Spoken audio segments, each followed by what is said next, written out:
जिस इंसान ने आज तक कोई गलती नहीं की है, उस इंसान ने आज तक कुछ नया करने की ट्राई भी नहीं की है। ऐसा ही कुछ कहते थे महान साइंटिस्ट एल्बर्ट आइंस्टाइन को। 14 मार्च 1879 जर्मन के उल्म शहर में यहूदी परिवार में हुए थे द एल्बर्ट आइंस्टाइन। उनके पैदा होने के बाद डॉक्टर्स ने नोटिस किया कि उनका सर नॉर्मल बच्चों के मुकाबले बड़ा था और वो एबनॉर्मल बच्चे के रूप में जमे थे, और उनका दिमाग इतना तेज़ था कि आज तक कोई भी उनका मुकाबला नहीं कर पाया। आज 60 साल से ज़्यादा हो गया है एल्बर्ट आइंस्टाइन की डेथ को। आज भी साइंस उनके थीसिस के बिना कमज़ोर है। तो यही वजह है हर कोई उनके दिमाग के बारे में जानना चाहता है। आखिर उनके दिमाग में ऐसा क्या था जो उन्हें ऐसे मुकाम तक ले आया। दुनिया भर में ग्रेटेस्ट साइंटिस्ट के नाम से जाने जाते हैं। क्या उनके ब्रेन में कोई सुपरनैचुरल पावर्स थी? आज हम इस वीडियो में इसी विषय के पर चर्चा करने वाले। बात कुछ ऐसी है कि जब एल्बर्ट आइंस्टाइन का जन्म हुआ था तब एल्बर्ट आइंस्टाइन का सर बाकी बच्चों से लंबा था। नॉर्मली बच्चे 1 या 2 साल की उम्र में बात करने लग पड़ते हैं, और वहीं एल्बर्ट आइंस्टाइन 4 साल की उम्र में भी बात नहीं कर पाते थे। और एक दिन वो अपने माता पिता के साथ रात का खाना खा रहे थे और वहाँ बैठे और उन्होंने बोला कि सूप बहुत गर्म है।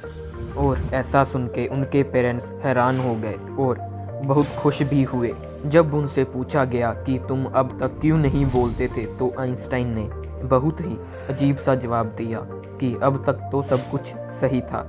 एल्बर्ट आइंस्टाइन के किस्से यहीं ख़त्म नहीं होते। उनके बड़े होने के बाद कई ऐसी हरकतें थी हर कोई हैरान रह जाता था। जैसा कि आइंस्टाइन को डेट्स और मोबाइल नंबर याद रखने में प्रॉब्लम होती थी, यहाँ तक कि उन्हें अपना खुद का मोबाइल नंबर भी याद नहीं रहता था। एक बार उनके एक सहकर्मी ने उनसे उनका फ़ोन नंबर मांगा तो आइंस्टाइन उनके पास रखी टेलीफोन डायरेक्टरी में अपना नंबर खोजने लगे।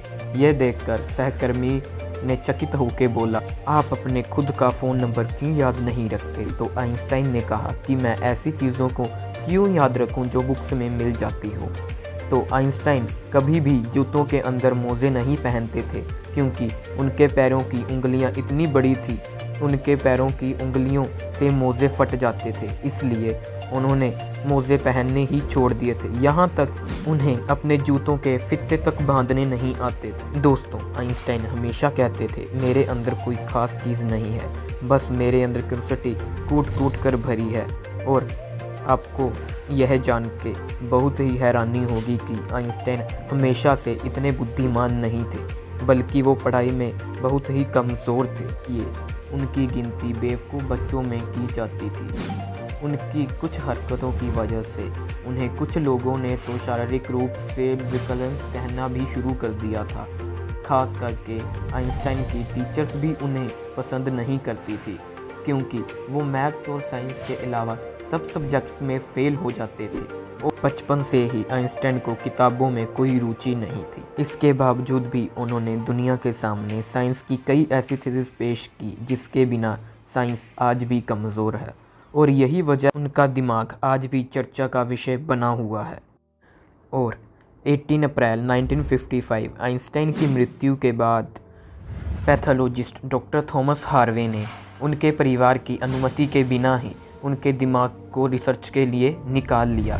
कब के लिए डॉक्टर थॉमस हार्वे को नौकरी से निकाल दिया, लेकिन उन्होंने कहा कि यह सब कुछ मैंने रिसर्च के लिए किया है, और वो वादा करते हैं कि आइंस्टाइन के दिमाग पर रिसर्च जरूर करेंगे। आने वाले समय में साइंस और साइंटिस्ट को कुछ फ़ायदा हो सके।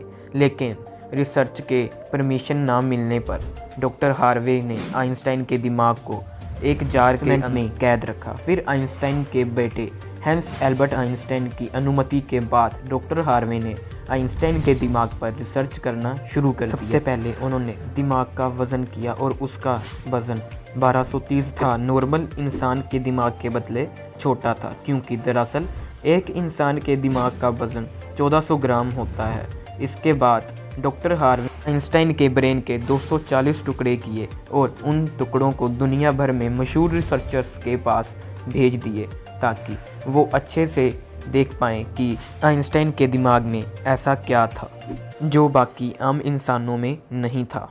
उसके बाद डॉक्टर हार्वे ने उनके दिमाग के 1000 माइक्रोस्कोप स्लाइसिस बनाए ताकि आइंस्टाइन के दिमाग की अच्छी तरह से जांच हो सके। रिसर्च के दौरान ये पाया गया कि उनके दिमाग में आम इंसानों से ज़्यादा सेल्स थे। आइंस्टाइन के दिमाग का सेरेब्रल कोर्टेक्स नाम का हिस्सा एक आम इंसान के दिमाग के मुकाबले काफ़ी अलग था।